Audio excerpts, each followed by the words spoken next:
Alors, mesdames et messieurs, bonjour, amis de M Magazine et M Télé qui nous suivent un peu partout dans le monde. Bienvenue à une nouvelle rencontre et cette fois-ci, je suis vraiment ravi de rencontrer une artiste que j'aime beaucoup, une très belle voix féminine, une des plus belles voix de la nouvelle génération des chanteurs marocains. J'ai nommé Alors marhaba avec Montréal. Marhaba, Allah yabarak fik, comment ça va? Oui, très bien. Alors vraiment, je dois te dire d'abord merci. Bah... Tu sais pourquoi? Non. Parce que tu as ramené le beau temps avec toi. Ah, mais c'était pas sûr parce que hier, en fait, quand on est arrivé, il a beaucoup plu. Oui. Et mais heureusement aujourd'hui, c'est une belle journée. C'est une très belle journée. Il fait 24 degrés aussi au centre-ville de Montréal et on est en plein quartier des spectacles. Et puis, on est vraiment ravis de t'avoir ici avec nous à Montréal. Merci beaucoup, vraiment, pareillement. Je suis très contente. Voilà, je suis arrivée hier et aujourd'hui, je suis avec vous. Et le spectacle que tu vas donner au Montréalais, c'est demain? C'est samedi. C'est samedi 2 juin. Et voilà, donc... c'est dans quel cadre? Dans le cadre de la commémoration du cinquantenaire de l'amitié entre le Maroc et le Canada. Et voilà, donc nous, on a préparé un petit set acoustique pour l'occasion. Donc je serai avec un guitariste et un percussionniste. Et on va jouer environ 1 heure du répertoire du premier album Likoum et puis du nouvel album aussi Swerti. On a essayé de tourner un petit peu au-delà de l'acoustique avec une touche plus, on va dire, marocaine. Voilà. Ça reste toujours soul dans les intonations et tout, mais il y aura de la derbouka, il y aura des qaraqab, des choses. Il y aura du Hassani. Il y aura bien sûr le mot fameux Hassani Haylala pour finir, toujours comme d'habitude.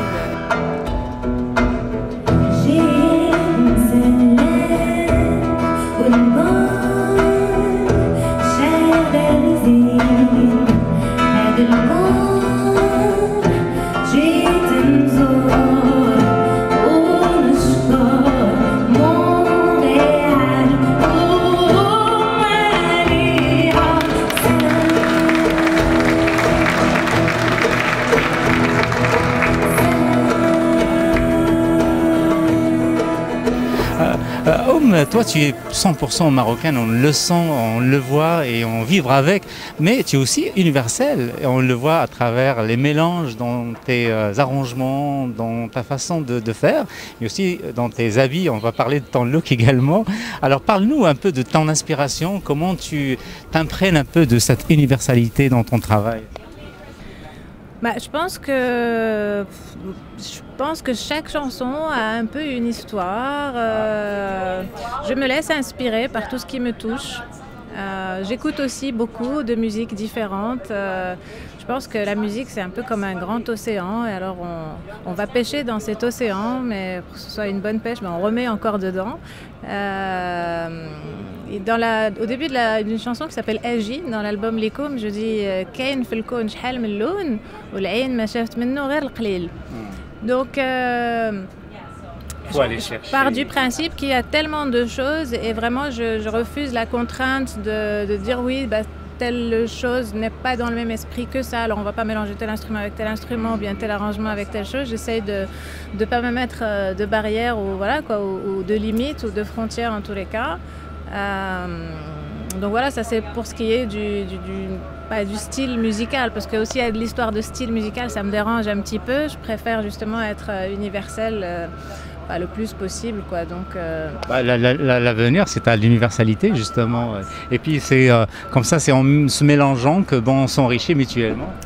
Absolument, absolument. Et je pense qu'aussi il y a des tendances aussi. Je pense que c'est personnel à chaque artiste. Il y a des tendances comme ça, les choses qu'on écoute qui nous marquent, ou les rencontres qu'on fait et qui nous marquent. Je pense que chaque album aussi a une histoire. Les gens avec qui aussi on fabrique cette musique. Pour le premier album, j'étais accompagnée d'une personne, donc Kermit, qui est un arrangeur italien qui a évolué un peu dans le milieu du hip-hop, tout ça. Donc c'est allé un peu dans ce sens-là. Et pour le deuxième album Swerti, j'ai préféré inviter aussi à la création tous les musiciens de mon groupe qui eux-mêmes sont issus à chaque fois d'univers différents. Voilà, aujourd'hui je suis très attirée par par le jazz et par le roots un peu marocain de plus en plus. Je ne sais pas si c'est l'âge qui me fait ça, mais plus j'avance et plus j'ai envie de marocanité en fait. Voilà. Oui.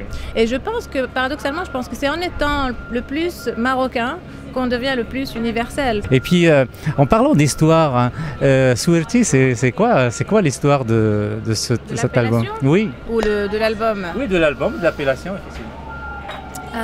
J'ai commencé à travailler sur l'album donc avec les musiciens. Souerti, c'est pas le nom d'une chanson dans l'album. Il n'y a pas une chanson qui s'appelle Souerti dans l'album.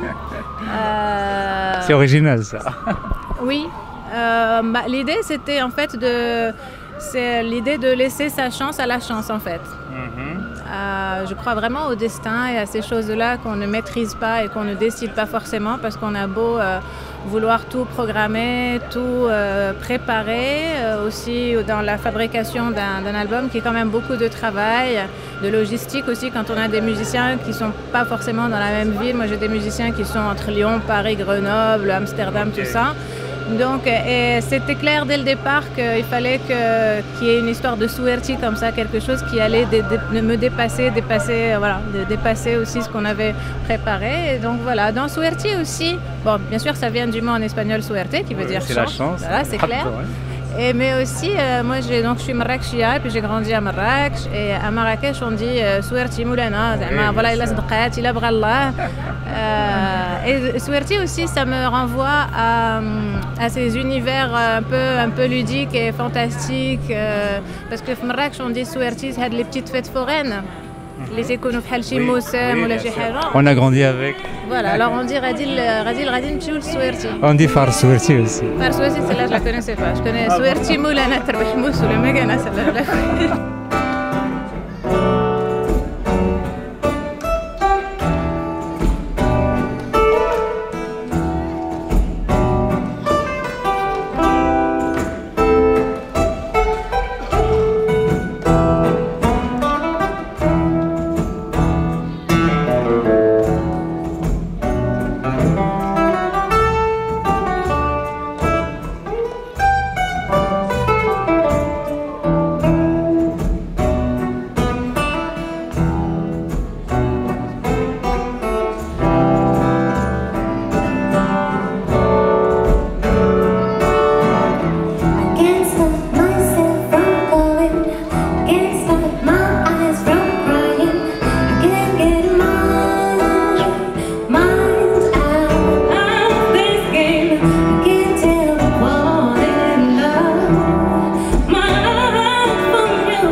Alors, on poursuit notre conversation comme ça, spontanée.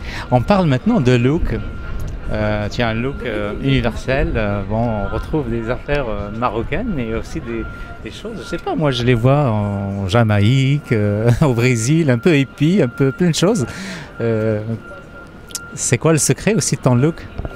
Je pense que comme pour la musique, c'est ne rien se refuser dès qu'on est à l'aise avec quelque chose. Moi à la base aussi, j'adore la couleur. Et j'aime les matières en fait, j'aime faire les choses aussi un peu de mes mains et puis quand je les fais pas, j'aime savoir que c'est quelqu'un qui les a fabriquées avec ses mains et qu'il y a de l'amour un peu dans le processus de création, de fabrication. Mes tenues par exemple pour la scène, je les conçois moi-même et c'est des tenues qui sont complètement éphémères. Est-ce que c'est écologique aussi? L'aspect écologique, est-ce qu'il compte aussi pour toi? Il compte certainement, mais c'est pas réfléchi comme ça, mais à y réfléchir, oui, en effet, elles sont écologiques. Par exemple, en ce moment, ce que je porte sur scène sont des mlehfa qui ne sont pas cousus. C'est juste des tissus en fait de 5 à 10 mètres de long et que j'enroule autour de moi avec des nœuds, tout ça. Ce qui est intéressant, je trouve, c'est que le même tissu il peut servir pour être enroulé autour de la tête ou bien pour faire une jupe ou un pantalon parce qu'ils ne sont jamais cousus. Et j'aime bien cette idée d'éphémérie un peu qui...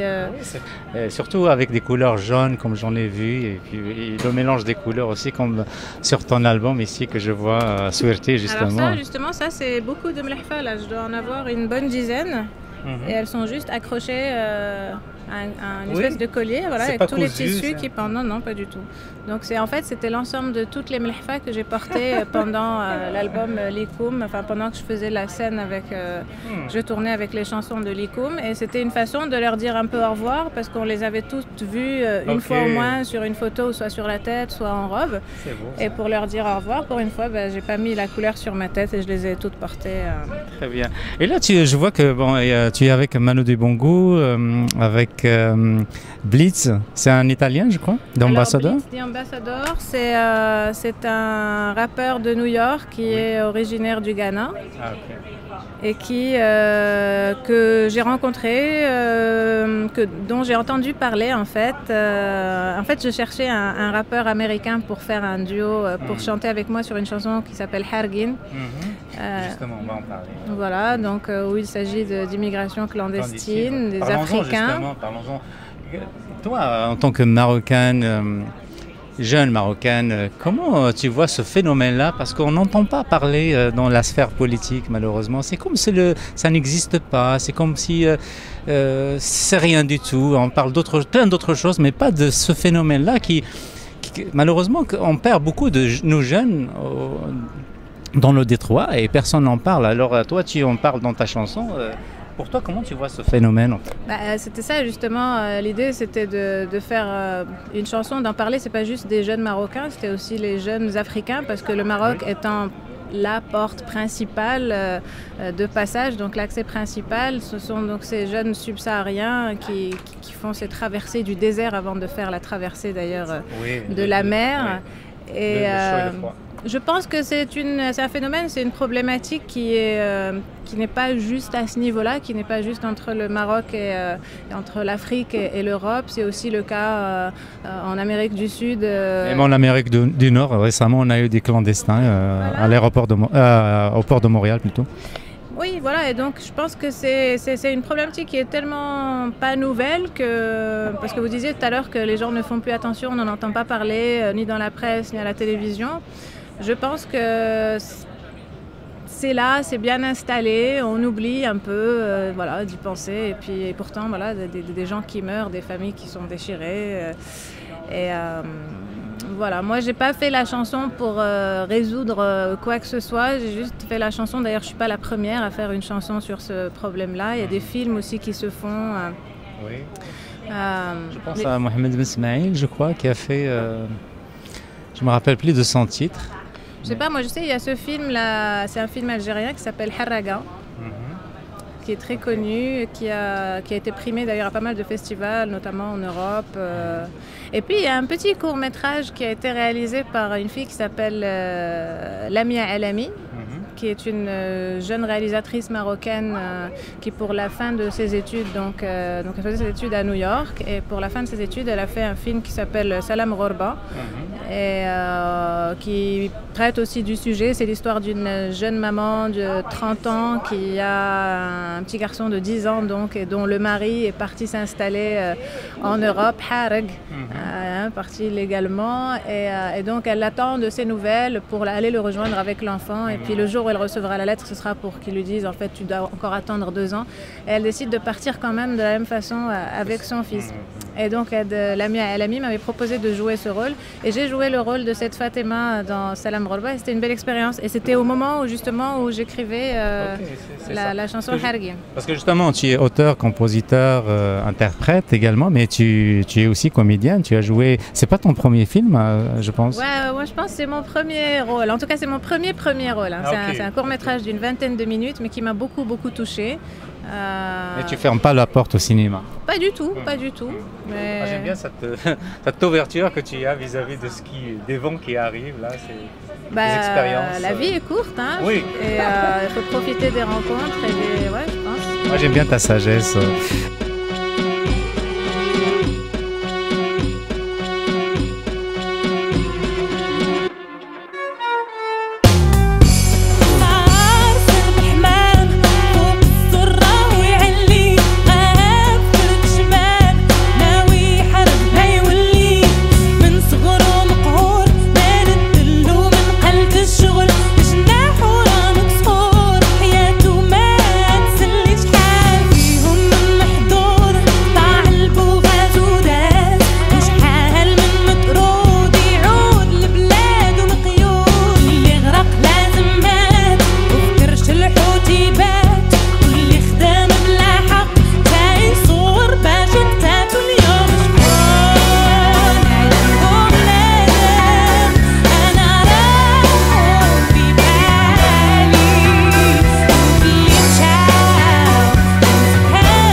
Après ces belles mélodies de on va continuer notre discussion. Et cette fois-ci, j'aimerais te demander à propos de ton nom, parce que le nom complet, c'est...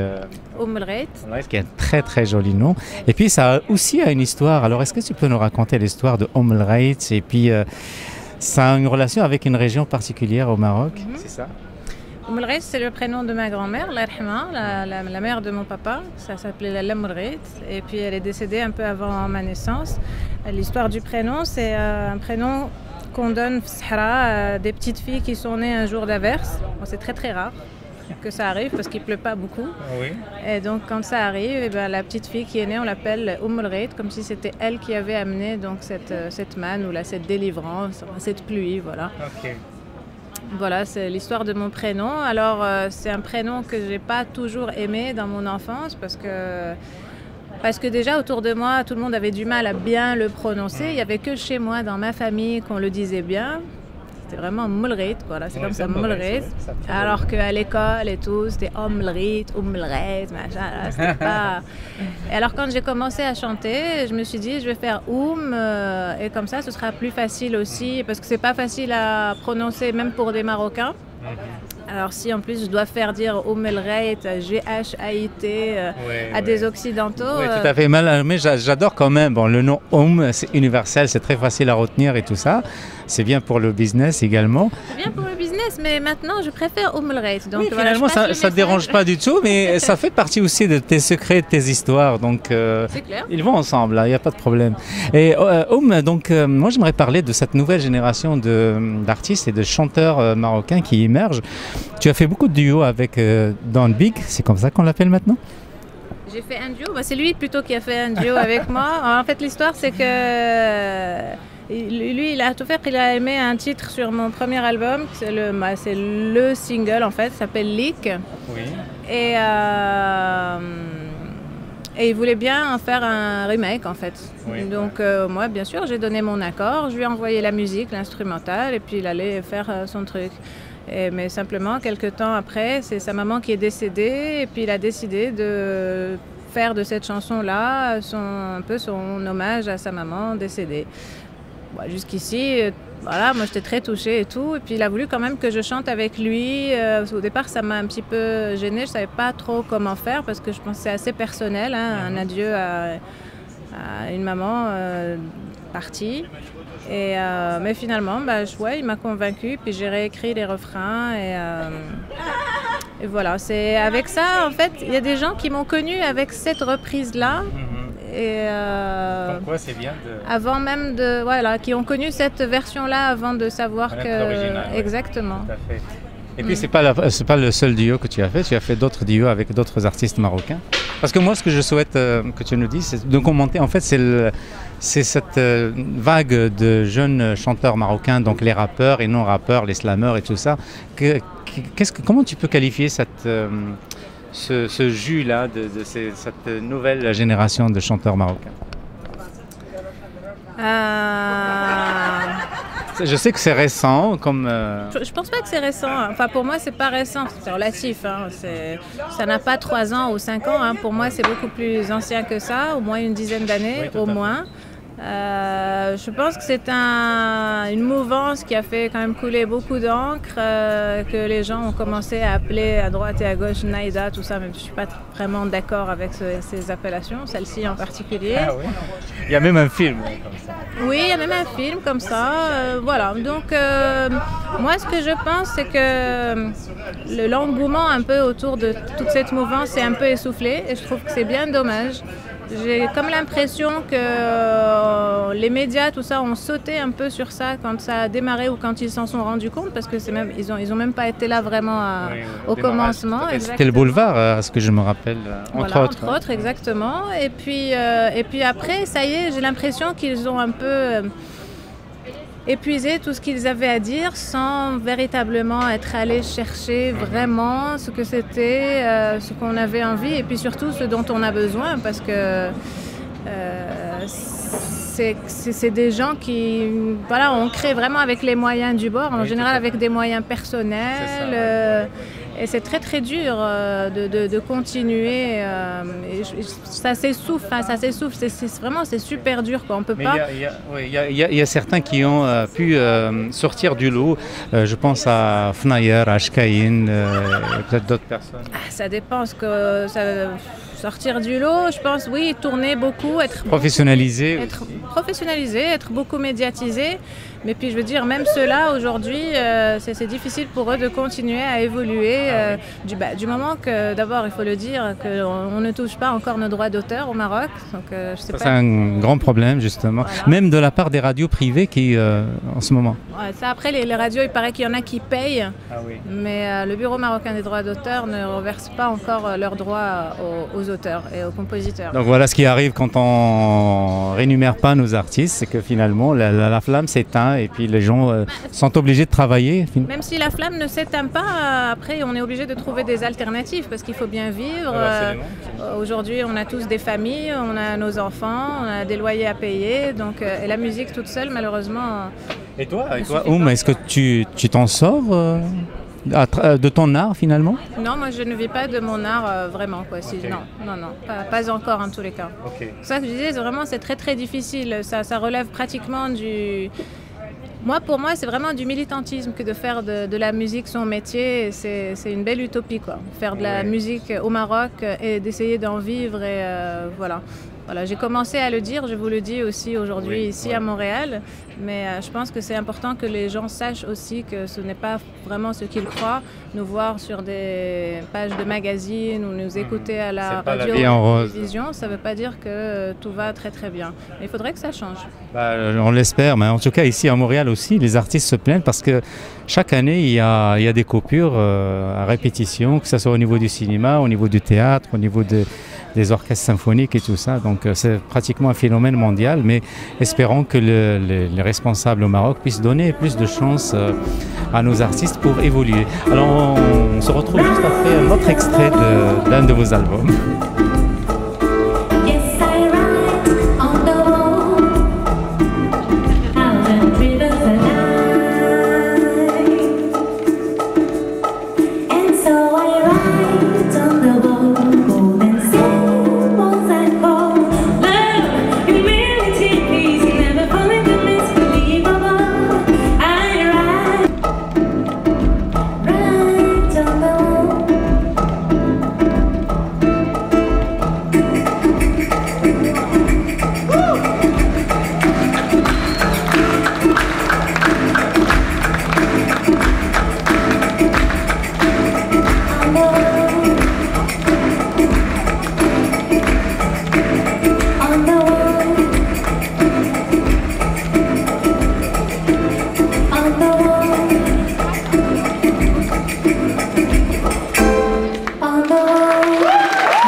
j'ai envie de te demander le secret ou alors comment tu nous expliques la présence souvent fréquente dans tes chansons de l'Mouima, Dear Mother, l'Homme. Est-ce que ça a une relation avec ton nom ou alors c'est des histoires je sais pas, on le voit d'ailleurs sur l'album Likoum, donc c'est écrit Om. Om, ça c'est parce que c'est mon prénom, et Likoum qui veut dire pour vous, donc c'est une façon de me présenter vu que c'est mon premier album, faire un peu un jeu de mots entre mon prénom et l'acte de s'offrir en fait, de se donner, de se présenter. Dire Mama, c'était un duo avec Barry. Oui. C'est la chanson que j'écoute dans ma voiture. Le CD que j'ai ramené du Maroc, il y a cette chanson. C'était un bon CD ça d'ailleurs. Oui. Stone, il y a eu je crois 1 ou 2 ou 3. C'est ça, je crois, il y a 2 ou 3. Moi j'en avais 2. Très très bonne. Belle initiative d'ailleurs de Tel Quel que nous saluons. Absolument, Tel Quel de l'époque que nous saluons en effet. Nuance. Oui, voilà, donc Dire Mama, et puis Leak Mama, ça c'était donc avec Big, et puis c'est tout. Sinon, il y a Meysan là dans l'album, dans Swerti, dans le dernier album. On m'a souvent, en fait, ouais, on m'a souvent, toutes mes chansons d'amour, en fait, que ce soit Leak, que ce soit Hua, que ce soit Shine, ben, les gens, ils m'ont souvent dit, alors c'est pour ton fils. Ah, je ne sais pas s'ils ont eu du mal ou ils ont du mal avec l'idée qu'une femme dise son amour comme ça. Alors pour eux, ça passe mieux si elle s'adresse à son fils. Mais à chaque fois, je dis non, non, c'est bien l'homme que j'aime et c'est à lui que je m'adresse. Et dans cette darija, c'est aussi... j'aime bien ce jeu. Moi, d'ailleurs, je le fais de plus en plus et j'ai envie de le rendre encore... comment dire je sais pas, j'avance aussi dans l'âge et j'ai envie de parler aussi d'être une femme qui parle de ces choses-là, de ses envies, d'érotisme, quelque chose qui voilà, je veux dire, de très réel et qui a toujours existé, et même chez nous, dans la culture aussi, dans la musique, du patrimoine, mais qu'on a du mal un peu à voilà, exactement, et donc aussi à assumer. C'est intéressant. Voilà, alors après, donc on m'a tellement souvent presque reproché de ne pas chanter finalement cette chanson pour mon fils, parce qu'on se souvient de moi enceinte, parce que j'avais fait une campagne... à la télévision, je crois, de prévention, voilà, contre la prévention du cancer du sein. Et donc beaucoup de gens m'ont vue enceinte. Alors pour eux, toutes les chansons d'amour, c'est pour mon fils. Ouais. Et alors cette chanson pour mon fils, je ne l'ai toujours pas écrite aujourd'hui. Mais j'ai écrit donc une chanson où je fais un peu comme certains chanteurs, certaines chanteuses qui un jour viennent et parlent de... Bonjour, je m'appelle un tel et voilà comment je m'appelle et tout. J'ai fait ça un peu, c'est un peu un esprit de rappeur. Je sais pas ce qui m'a pris, mais j'ai ressenti le besoin de le faire. Et la chanson s'appelle Meysan, elle aurait pu s'appeler Lreit, mais elle s'appelle Meysan. Meysan, c'est le prénom de mon fils. Et donc c'est encore une fois un... Quel âge a-t-il? Trop libre parce que les gens ils pensent que...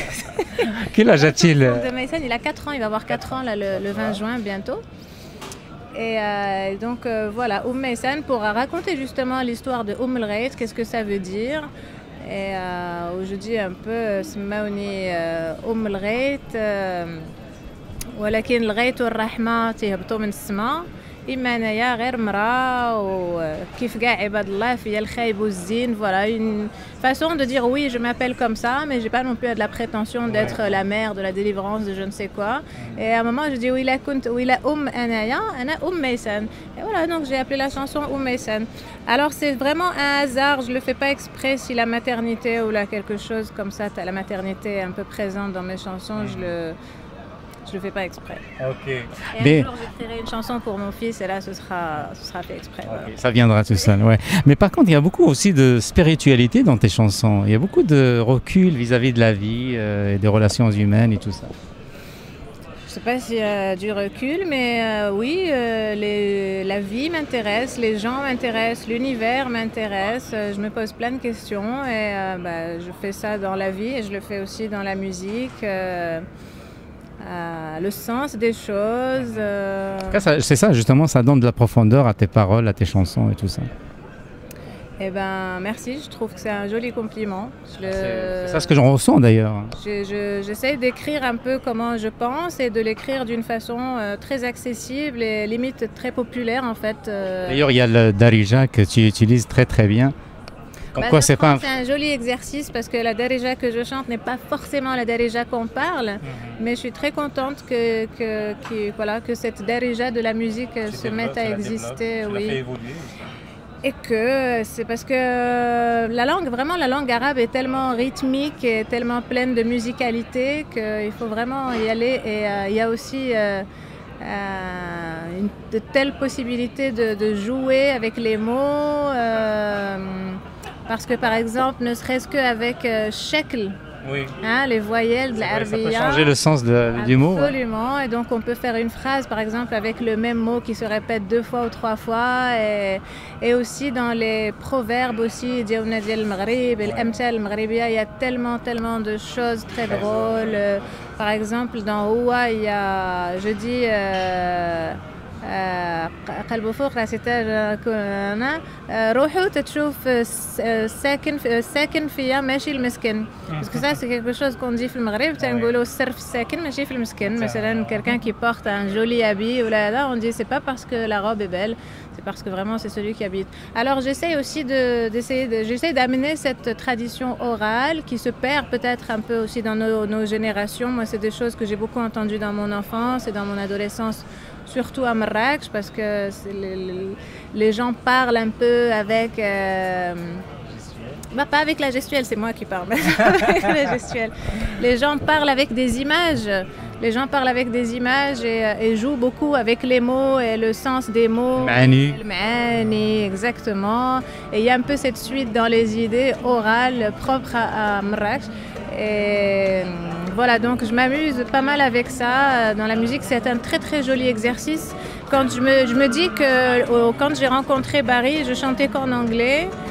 Et je l'ai écouté lui chanter ses chansons en arabe et je me suis dit waouh, quand même, quelle aisance, comment ça sonne joli et tout, je devrais peut-être commencer. Et depuis ce jour-là, depuis Dire Mama justement, après c'est devenu un exercice. Et c'est un exercice qui m'apprend beaucoup. Et j'adore jouer avec cette Darija et de plus en plus en fait. Voilà.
Le Maroc organise un festival, un des plus grands en Afrique, en Afrique et un peu dans le monde arabe.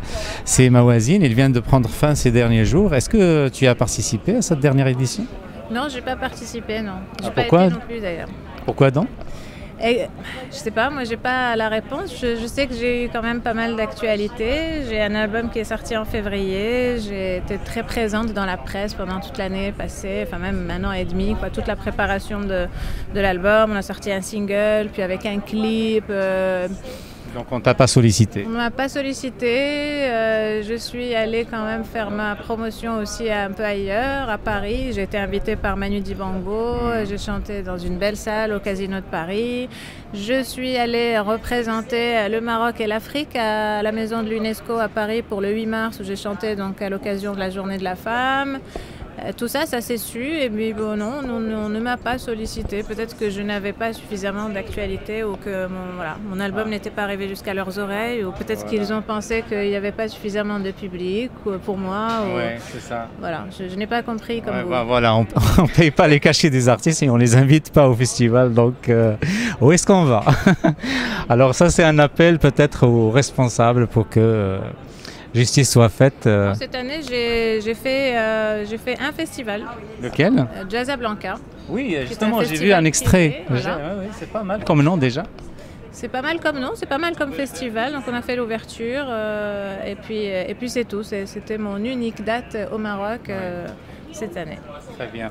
Alors, j'aimerais avoir un commentaire parce qu'il y a souvent beaucoup de gens, malheureusement, ne veulent pas commenter ce qui se passe au Maroc comme actualité, comme évolution politique et sociétale. Et moi, je trouve ça dommage. Il faut juste s'assumer et dire ce qu'on pense. Et on n'a pas malheureusement cette culture-là de s'exprimer. Alors toi, je sais que tu as ta sagesse à toi. Comment tu vois les choses au Maroc?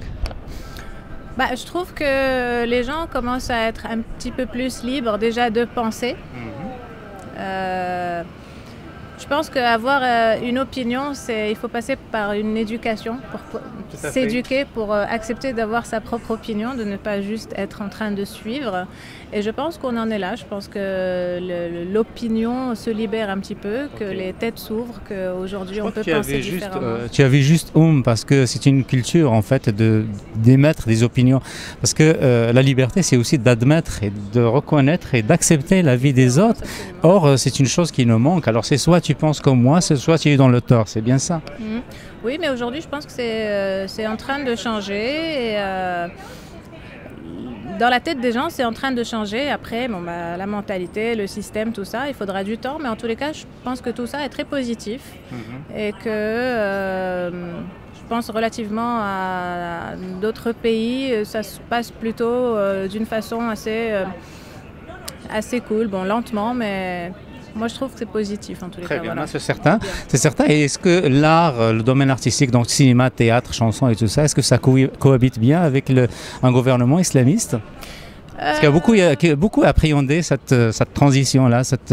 Oui, beaucoup l'appréhendaient, beaucoup l'appréhendent encore. En fait, je pense que l'occasion était belle, l'occasion est très belle de revendiquer la liberté, que ce gouvernement soit une menace ou ne soit pas une menace.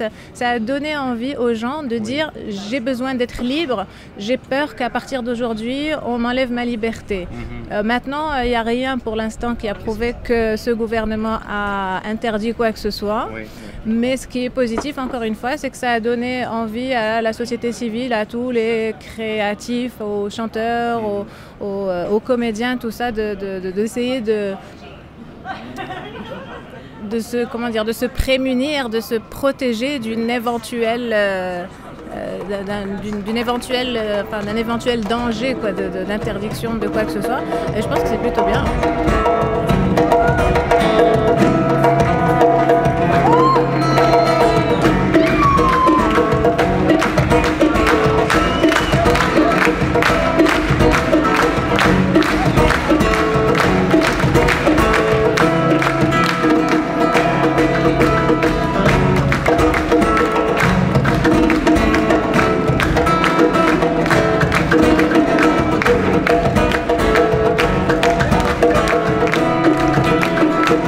Thank you.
Et puisqu'on entend aussi du Maroc, à chaque fois qu'il y a nos compatriotes qui reviennent du Maroc, ils nous parlent d'un chantier à ciel ouvert. Qu'en est-il de la dynamique économique du Maroc en ce moment? Ouais, j'habite à Casablanca, donc ça bouge sans cesse. tout le temps, donc je le sais. Ouais. Non, je pense que pour l'instant, les choses bougent plutôt bien. Après, est-ce que c'est un chantier à ciel ouvert? Est-ce qu'il y a des opportunités vraiment de travail? Je ne sais pas. À vérifier. Voilà, à vérifier. Non, je peux pas, je sais pas.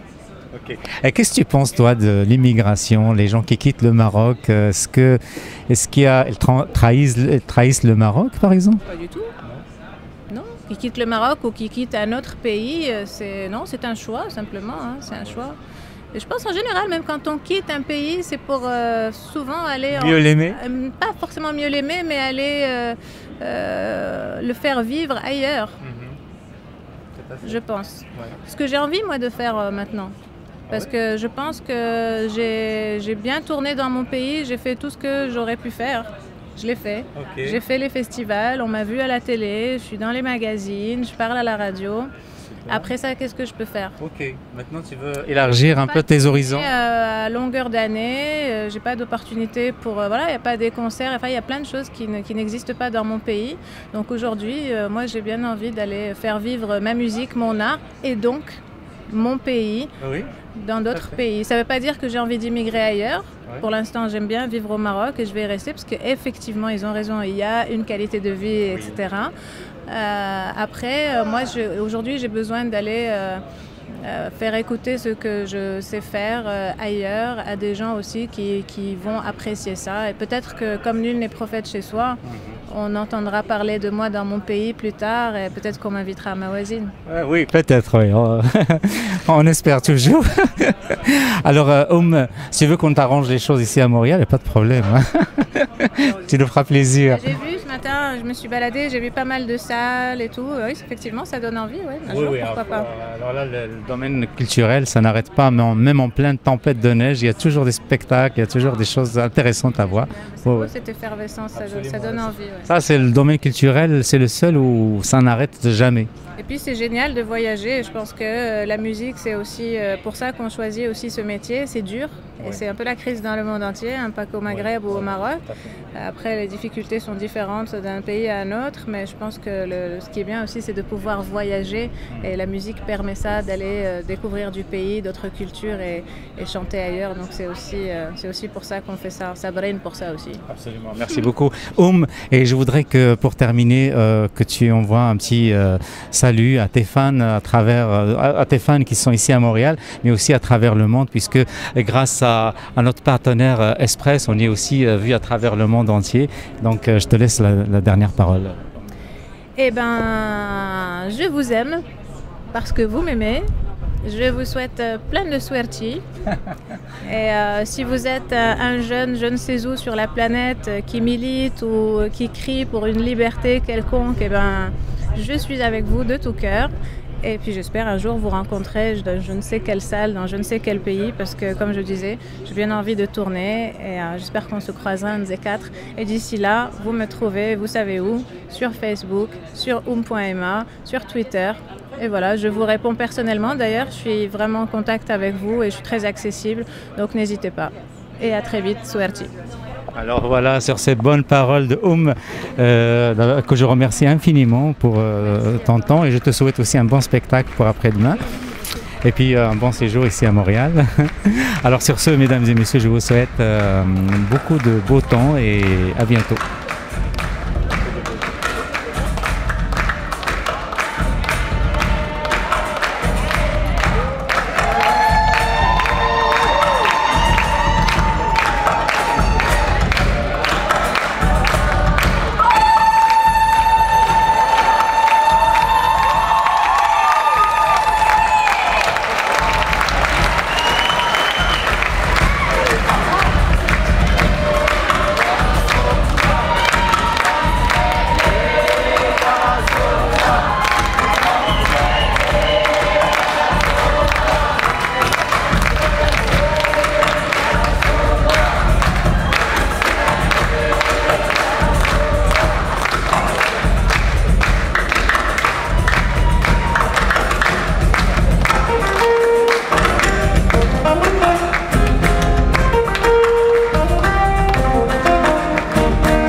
Extraordinaire, époustouflant. Je pense que c'est une jeune artiste qui a beaucoup de potentiel et on gagnerait à le référer au festival de jazz ici. Je suis certaine qu'elle va faire 100 000 spectateurs si elle était en scène à l'extérieur. Déjà, je découvre l'artiste, elle est extraordinaire et puis j'aime bien parce qu'elle est trilingue. Extraordinaire, comme d'habitude. Ouais. En fait, vraiment, c'était magnifique. Elle nous a épatés. Puis, c'est toujours mieux en spectacle. On s'est vraiment bien régalé. Moi, je l'ai trouvé formidable, vraiment super, exceptionnel, comme toujours. Ah, c'est magnifique, c'est très intéressant. C'est une excellente artiste. Une excellente artiste. Très bien. Ouais, je le connais pas, mais c'est la première fois. C'est une belle découverte. Ouais. توجدها يعني تم الفرح والسرور زعما يعني كثير يعني nous sommes très contents.